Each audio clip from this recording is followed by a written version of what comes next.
Hey everybody, welcome back to the channel. August here, 2025 in Bend, Oregon, and it's new canoe day for me. This is just gonna be a quick, low production value video. Maybe most all of mine are, just to give you a little update of what I've been up to. Just unwrapped this. I had a customer order a boat like this, and I decided to get my own as well. If you follow the channel, you saw that I just received a pile of Northstars. So I'm sitting stocked with solos down here, a few tandems, some boats I'm going to be excited to add to the channel and review.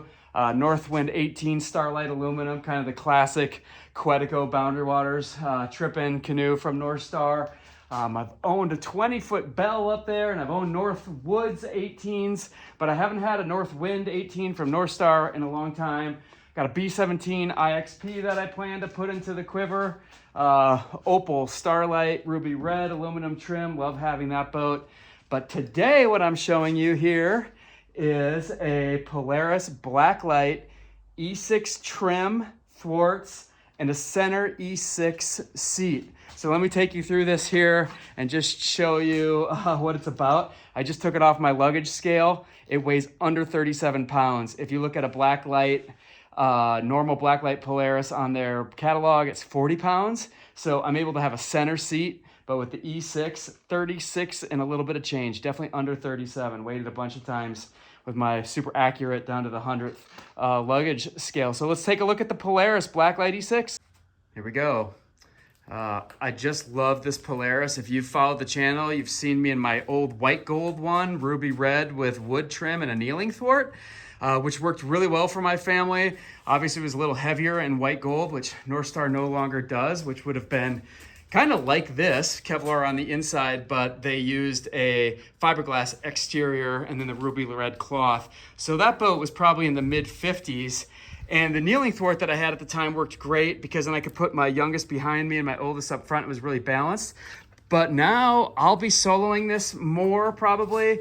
Sometimes they'll be soloing. This is like my family crossover canoe that can do everything. And E6 trim, E6 thwarts, all E6 seats. There's that extra wide center E6. I had this set up in the kneeling position here. Did a little trimming of the bolts underneath just so it's a little less for my legs if I'm slid over to one side. That was just a little aftermarket jobby versus just a little extra long. Well, these ones are pretty good here. So then you have the E6 back seat, E6 up front, carbon thwarts, and then the sitting drops on the bow paddler station, which I think is pretty good. What am I gonna feel here? Why did I wanna do this? Well, for one, light and stiff. The performance is gonna be unmatched. This is the kind of canoe that I can just kind of leave up on the rig without wood trim. I don't really have to worry about, water collecting or pooling if it rains or moisture. It's kind of low maintenance. Basically, the only wood in this boat are the drops, and they're gonna be protected. So not only is it beautiful, ultralight, high performance, but there is virtually no maintenance. Besides getting a little bit of the dirt off of there. So you get the stem loops here when you go E6. That makes for nice bow and stern lines or just something to tie onto. The deck plates really match their kind of the mirroring look of their wood, but teched out. The Polaris is 16'9", 34.5-inch beam, whereas most of their tandems are in that 36 range. Inevitable when I shoot a video that somebody starts doing a leaf blower in the neighborhood. So apologies for the noise. Again, a little bit of a shallower tandem than some of their other tandems and 34.5-inch max width. So it just makes it a great solo tandem crossover. Or if you have two paddlers that know what they're doing, at 16'9", the Polaris moves out a little bit better. Probably the one downside is if you load it heavy in your big open water, you're just not gonna have quite as much freeboard. But I don't do that very often. And if I do, I have other toys in the shed. So really excited to give this a feel. I expect, and I'll put that out there, but this thing's just going to feel rock solid. Lots of clearance for my feet with that extra wide seat. I can kind of slide over and do my strokes on one side when I solo it. You know, probably the big time where I'll probably use the pearl or opal more is when somebody does want to sit backward and face me. It's a little more difficult, but if trying to cover distance or get some fitness in and not just gentle cruising, but actually like moving out, I'm going to choose the Polaris over my pearl and my opal. But all three of these get a lot of use around here for me because where I live in Central Oregon, I don't have a ton of multi-day tripping. Really, you got to really work hard to do that. But I have a lot of overnight stuff and a lot of day paddling, as you guys see. And also, I'm just a busy family man, so I'm juggling that whole bit too. And that's why these three boats are always kind of in my pole position. And pretty cool to have a Starlight Ruby, Starlight with wood, Starlight with aluminum, and now, you know, the banana split option, Polaris BlackLite E6. I will put the price in the description of this video, kind of lined out what the costs are of this.